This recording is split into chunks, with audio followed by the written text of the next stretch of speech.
Pues ya estamos aquí en nuestra sección desde el campus, como le decía, con María de Jesús Marichuy Medina para hablar de este tema, Marichuy, que tú nos tienes que explicar.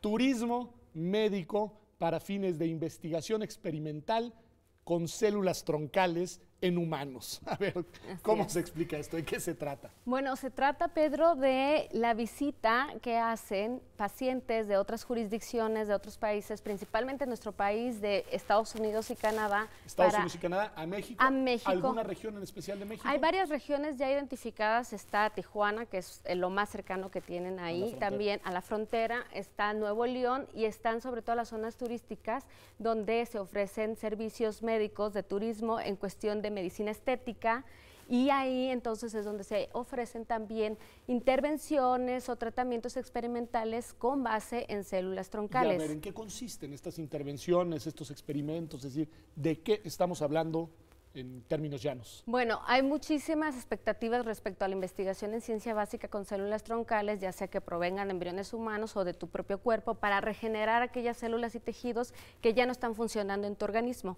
Entonces, lo que ha sucedido es que en Estados Unidos la FDA ha tenido muchísimas restricciones para que estas terapias que aún no están... FDA es la agencia federal encargada de regular y vigilar los nuevos productos y medicamentos que ingresan al mercado de la medicina y los tratamientos. En nuestro caso, en nuestro país sería COFEPRIS.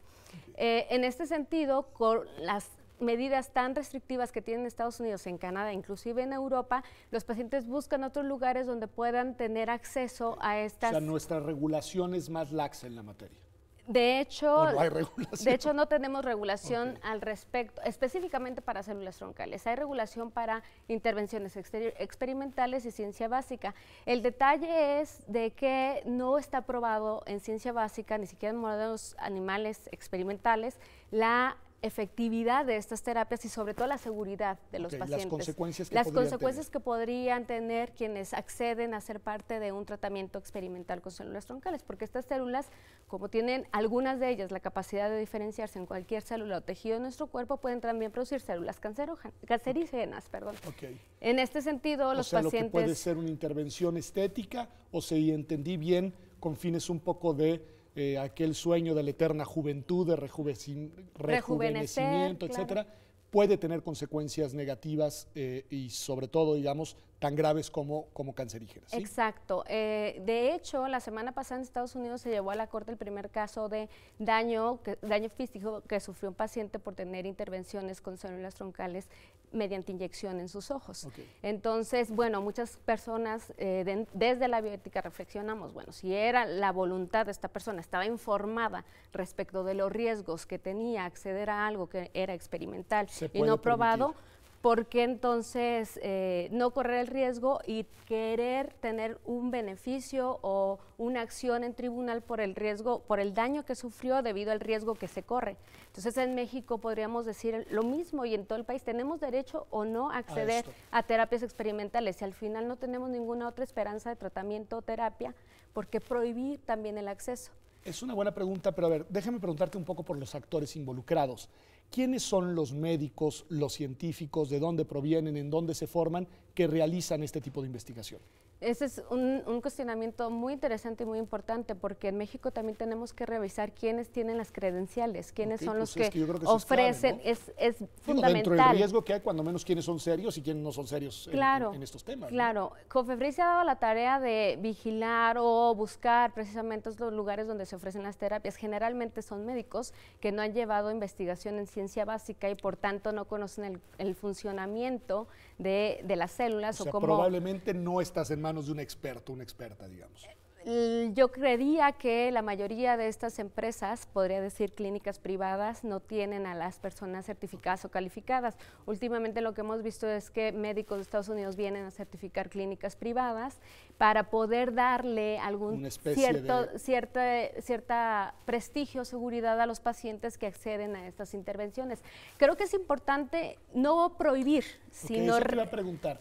¿Tu postura está por prohibir, un poco como Estados Unidos, Canadá, o por tener una regulación y una supervisión que permita que bajo su propio riesgo, entre personas adultas, Claro. se lleven a cabo este tipo de acciones, pero que el Estado esté atento. ¿Cuál sería tu postura ahí? Exacto, una regulación flexible, una regulación que permita, por un lado, tener investigación experimental, porque en algunos otros casos no se tienen modelos animales y las personas sí están esperando que haya un tratamiento, una terapia para enfermedades, por ejemplo, neurodegenerativas, Ok, que son cosas Alzheimer, más, o sea, Parkinson. que aquí no estamos pensando en cuestiones estéticas, sino en cosas más Fundamentales, serias. Ok. claro, con una esperanza de vida o de prolongar la Que vida, incluso ¿no? vale la pena correr el riesgo, me imagino, para Claro, algunos, claro. a pesar de las consecuencias que pueda tener. El punto medular es que la persona esté informada y que sepa que está con las credenciales o las personas correctas para acceder a terapias experimentales, porque en muchos casos en otros países se tiene problemas para reclutar pacientes para ser parte de ensayos clínicos.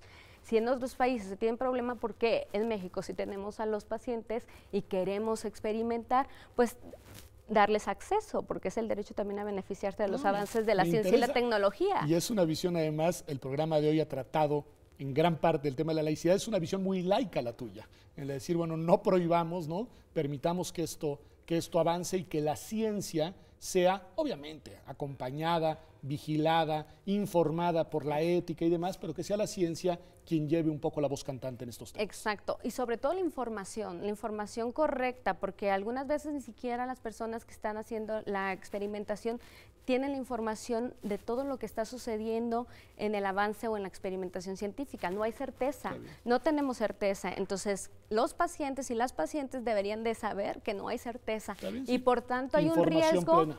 Hay un riesgo mínimo, hay un riesgo máximo, pero accedo con información y accedo a ser parte de una investigación. Una última pregunta, no sé si tiene la respuesta, porque no es tu área de especialidad, pero económicamente, ¿representa ingresos interesantes para esas clínicas, pero eventualmente para el país? ¿O desde ese punto de vista es marginal?